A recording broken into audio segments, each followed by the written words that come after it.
I don't claim to know what's motivating the media, but my God, their reporting is absolutely reprehensible. They should be ashamed of themselves. They are creating a panic that is far worse than the viral outbreak. The bottom line, everybody, is listen to Anthony Fauci at the CDC, do what he tells you, and go about your business. That's the story. There's not one doctor I've spoken to that disagrees with me. Not one. I ran into an agreement with Dr. Oz last night. He was saying the same thing. We're all telling you the same thing. Stop listening to journalists. They don't know what they're talking about. Listen to the CDC, listen to Anthony Fauci, and do not listen to anybody else. This is the job of those people. They are highly trained professionals. They know what they're doing. Just follow their direction. You know, I saw CNN reporters this morning talking to an infectious disease doctor from Vanderbilt, a very fine infectious disease doctor, but I wanted to scream at him, tell these people to stop. Tell the press to stop.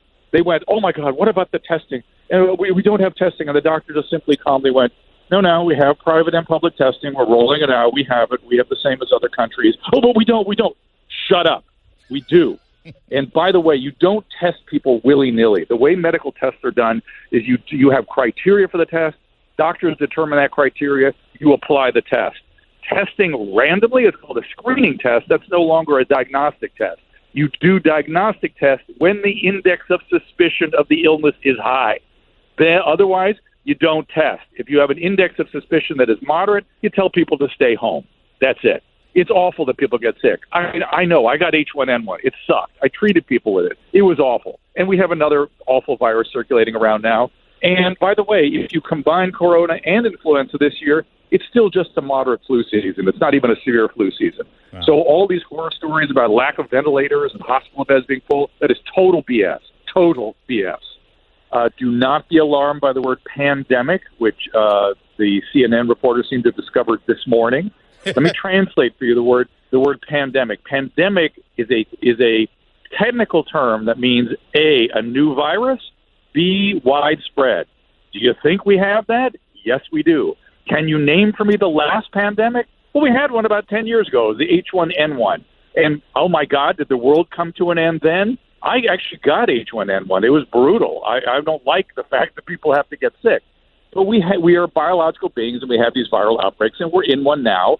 We don't have treatment. We don't have vaccines yet, though we will. In the meantime, we have containment, and contain it we will, period. Wash your hands, get your flu shot. That should be the story. Wash your hands, get your flu shot. Every sentence should end with that, because you are way orders of magnitude more likely to die of the flu than the coronavirus. We have 18,000 dead from the flu, 280,000 hospitalized so far in this country. We have 26 dead from coronavirus. Which should you be more concerned about? Tell me that. Just do the math. If you are over the age of 70, maybe over the age of 65, particularly if you have any chronic medical conditions, and if you are a smoker over 50, you should be behaving differently than the rest of us. You should be essentially staying home for a while. You shouldn't be going to public events. You should do some social distancing for a couple of weeks until this thing blows over, and that's it. The rest of us, go about your business. I'm traveling all over the country this week, and the planes are full. The airports are full. People are wearing masks foolishly. Why is anybody listening to anybody else? This is a medical problem. Yeah. Did you hop into the H1N1 epidemic? Were you guys all involved with that? Were you criticizing the CDC and the government during the H1N1 epidemic? That one was worse. Yeah. But where were you guys? We couldn't have done it without you. Oh, wait a minute. It's fine. You don't even remember it. Listen, the story should be the World Health Organization and the CDC and the equivalent agencies in the various countries across the world should be taking a bow. We should be tipping our hat to them for doing an extraordinary job. We have a new illness. We identified it. We know the epidemiology. We created a test for it. We don't yet have a vaccine and a treatment, but it's underway. In the meantime, we are containing it. They should take a bow. We should be tipping our hat to them. Could things have been done faster? Always. Always. That's the way medicine is.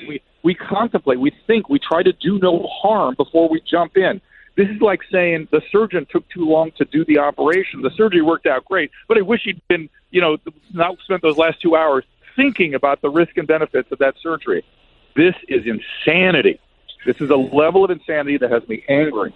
This is not, the medical profession is fine with it. We are a little bit faster, would have been good. A little more private sector involvement would have been good. Yeah, Yep. In a few weeks, this is going to phase out. Is that just because there is a flu season and you expect the COVID-19 to sort of follow the same timeline as your typical flu season?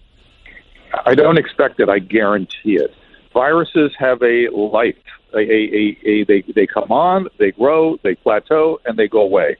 There's a time course to the life cycle of every influenza, every viral outbreak. And we are in the uptick right now. We are about to hit the plateau. We will contain, and then it will start to die out. It hates heat, it hates humidity, and it will go away. If this gets into the homeless population, well, if the government would like to spend some of that $8 billion, why don't they go and take care of the most vulnerable population we have in the country, which are people who are immunocompromised, living in concentrated environments, not vaccinated, with no sanitation. We have 60,000 of them in Los Angeles. If this gets into that population, I will sing a different tune.